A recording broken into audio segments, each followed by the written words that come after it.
name is Pat OConnor.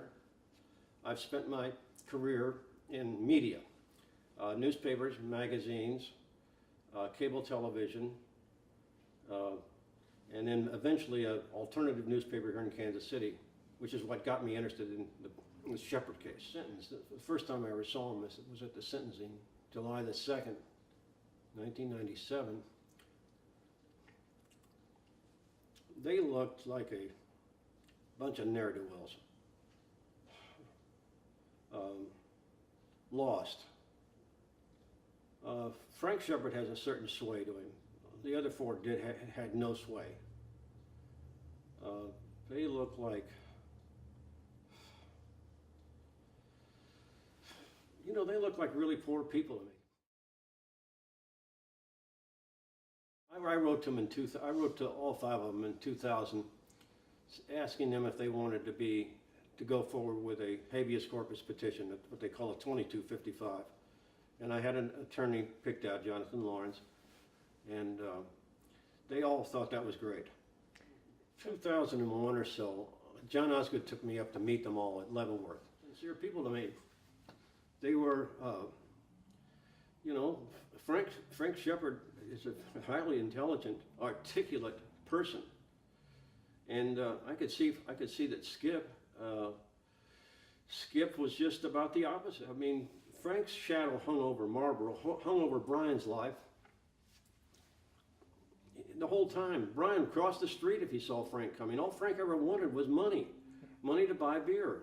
From a 15-year-old, a 16-year-old, Frank was a drag. And then Frank kept getting arrested. Frank, did strong arm robbery, did house burglaries. He weighed down the entire Sheppard family.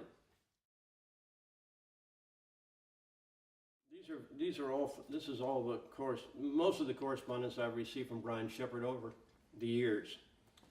And the cards are just some of the cards that he sent in on, Christmas or birthdays, that type of thing. Unlike a lot of inmates, he hasn't had access to email, so we did a lot of letter writing. Every one of these letters I've probably got one back from me too. This has just been there's a theme through these letters. Bryan's very, very sorry for the life he led as a younger person. And when we have to go through and recount this, because I'm writing a book about this case, he would try to explain these childhood escapades, the dumb stuff that he did. And he got his eye shot out at a 4th of July war between two, just kids messing around in a park. He gets in these terrible car accidents. His girlfriend at 14 shoots him in the chest. And over, Bryan's explanation will be young and dumb.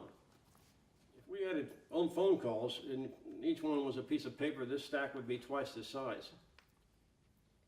I've spoken with Bryan once a week, twice a week for over 15 years, I guess.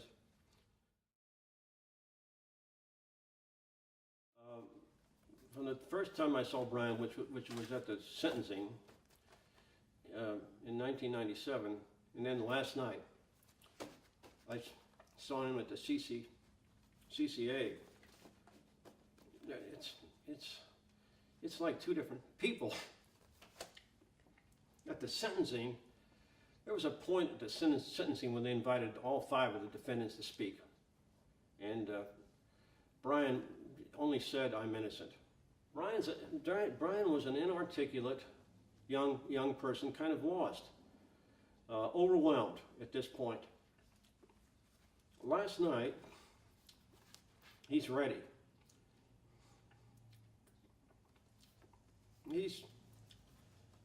He's a different person. I haven't seen Bryan in 4 years until last night. I'd last seen him at Pine Knot in Kentucky. And he was good then. And that was the first time he was on his own, away from Richard Brown.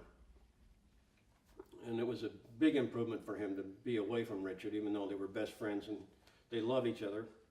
And now, as the years go by, you could clearly see he learned a lot.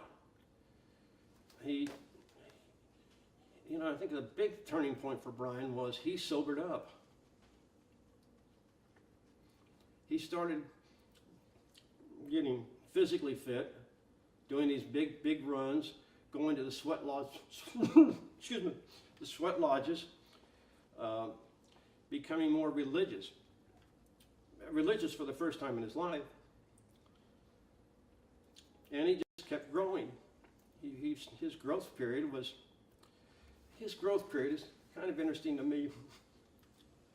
He's experienced in his 30s and 40s what normal people would have experienced from 10 to 25.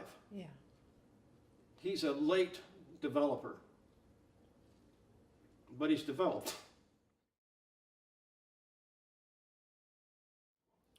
Bryan is 45 years old, and he's ready, emotionally and every other way, to start a new life. I believe very much in Bryan's future. I think he's extremely well prepared now, emotionally. He's mature. He's appreciative. He knows that the next few years of his life, were he to be released from prison, would be, you know, the chance to restart everything, get it on a whole different track, and make a success out of himself. He's a very talented person, very talented mechanic. People like him.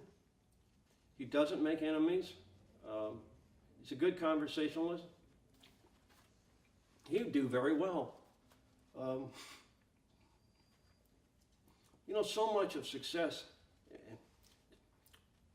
about success in life has to do with whether you're affable. Bryan is extremely affable. All right. I've been in a number of prisons. I can tell you, the people in the prison where I go to where Bryan's involved, they like Bryan. And he's got his heart set on coming to Florida, to where we live in Naples. And we would work with him to get him, you know, we know a lot of people there. We'd work with him to get a job, excuse me. That's all right. A job, a place to live, you know, a car. If he wanted to go to school, like a mechanic school, we would help him do that. He's not the person they sent away 20 years ago. He's you know, he's an adult man.